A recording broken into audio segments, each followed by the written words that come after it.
কুরবানিকে আমরা শ্রদ্ধা ভরে স্মরণ করি। নরসিংদী 84 সন প্রশাসনিক দিন কষ্ট করে ময়দানে চাষবাস করে ভিত্তিপ্রস্তর দাঁড় করেছি। জুলাই বিপ্লবে জাতিসংঘের রিপোর্ট অনুযায়ী 1400 মতন লোক আহত হয়েছে। এখনো দেশের ভিতরে বাইরে অসংখ্য লোক আন্তরিকতা সহকারে দেশগুলি পালন করবেন। আপনাদেরকে আবারও আজকে আমাদের অনুষ্ঠানকে আলোকিত করেছেন মোবারকবাদ জানিয়ে ভাই বোনদেরকে দুপুরের লাঞ্চের জন্য আপনাদের প্যাকেট এবং প্রধান অতিথি আপনাদের সাথে ব্রিফ প্রশ্ন করার সুযোগ থাকবে। একটু আপনাদের বাইরে আপনাদের জন্য ব্যবস্থা আছে। গেটের বাইরে সাংবাদিক বর্ষাকাল হওয়ার কারণে বাইরে কোনো অনুষ্ঠান এবং যে বন্যা বৃষ্টিজনিত বন্যা হয়েছে এই জন্য আমরা বাইরে করার আমরা সাহস করি নাই। নরসিংদী জেলার এইভাবে সম্মেলন করার মতন কোনো হল রুম আমাদের নেই। আমাদের প্রশাসনকে ধন্যবাদ জানাই আমাদেরকে সার্বিক সহযোগিতার জন্য। আমরা পালন করেছেন তাদেরকে ধন্যবাদ দেই। আমরা বিভিন্ন থানা আমির সেক্রেটারি কেন্দ্রীয় নেতৃবৃন্দ জেলা নেতৃবৃন্দ এসে আমাদেরকে এই আসলে যে সমস্যাগুলি হয়েছে ইতিমধ্যে নরসিংদীতে বিগত দিন সুযোগ দিতে চায় না, একই লক্ষ্যে কাজ করে যেতে চায়। এইভাবে যেটা আমাদের নিজ নিজ দায়িত্ব পালনের মাধ্যমে আল্লাহর জান্নাতে আমরা একত্রিত হতে চাই। আসেন আমাদের অর্পিত দায়িত্ব যার যার অবস্থান থেকে পালন করি। চলার পথে আমাদের মূল ত্রুটি হতে পারে।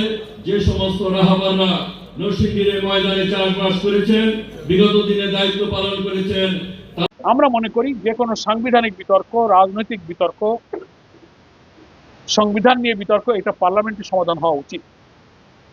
বিএনপির উচিত দেশকে সংঘাতের দিকে ঠেলে না দিয়ে পার্লামেন্টে সংবিধান সংস্কার পরিষদে অধিবেশন ডাকুন, শপথ গ্রহণ করুন এবং জুলাই সনদের আইনি ভিত্তির জন্য যে গণভোট হয়েছে সেই গণভোটের রায় মেনে নিয়ে এটা কার্যকর করে সংবিধানে আপনারা সেই সংস্কারটা করুন। তাহলে এই সংকটটা নিষ্পত্তি হয়ে যাবে।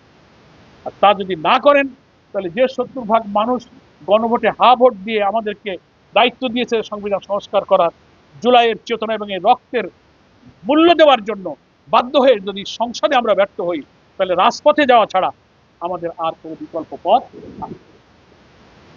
রাজপথে যদি আন্দোলন চলে যায় তাহলে তাদের হাতে মেজরিটির ক্ষমতা নিয়ে হতে পারে সেই ফ্যাসিবাদী কায়দায় বিরোধী দলকে দমন করার অপরিণামদর্শী পথ যদি তারা ধরে তাহলে দেশ একটা নিশ্চিত সংঘাতের দিকে চলবে। জাতি 17-18 বছর জ্বালাও পোড়াও, হরতাল, ধর্মঘট বহু কিছু দেখেছে। আমরা তো চাই না এই জাতি আবার সেদিকে চলে যায়। এটা থেকে ফেরাবার দায়িত্ব এখন বিএনপি। বল এখন বিএনপির কোর্টে।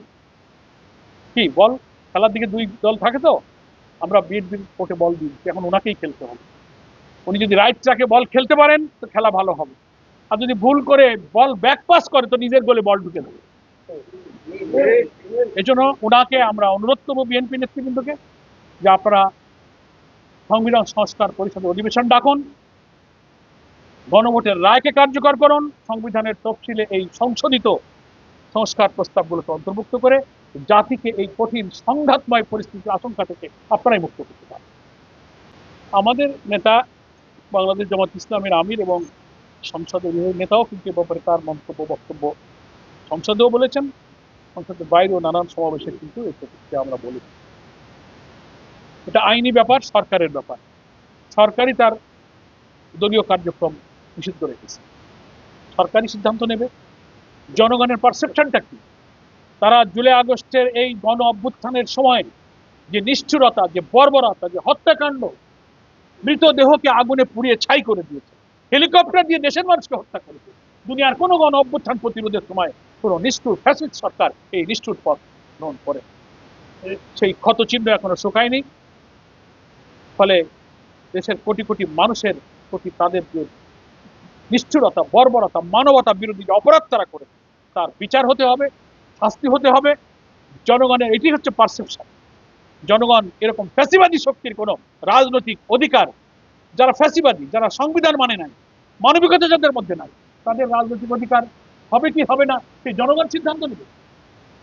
সে কোনো দলের একার ব্যাপার না। সরকার আছে, জনগণ আছে। জনগণের পারসেপশন তারা অনুভব করুক। জুলাই অভ্যুত্থানই বলে যে এখানে ফ্যাসিবাদী রাজনীতির অস্তিত্ব দেশের মানুষ আর মানে না।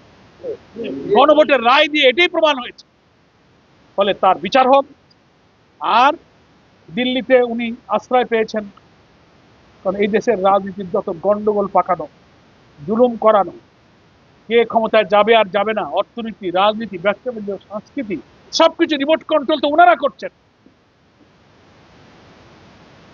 সমস্ত আন্তর্জাতিক আইন, বন্দি বিনিময় আইন, জেনেভা কনভেনশন, সমস্ত কিছুকে লঙ্ঘন করে একজন মৃত্যুদণ্ডপ্রাপ্ত আসামিকে সমস্ত প্রযুক্তিগত সুযোগ সুবিধা ব্যবহার করার জন্য আরামায়েশে দিল্লিতে তাকে থাকার সুযোগ দিচ্ছে।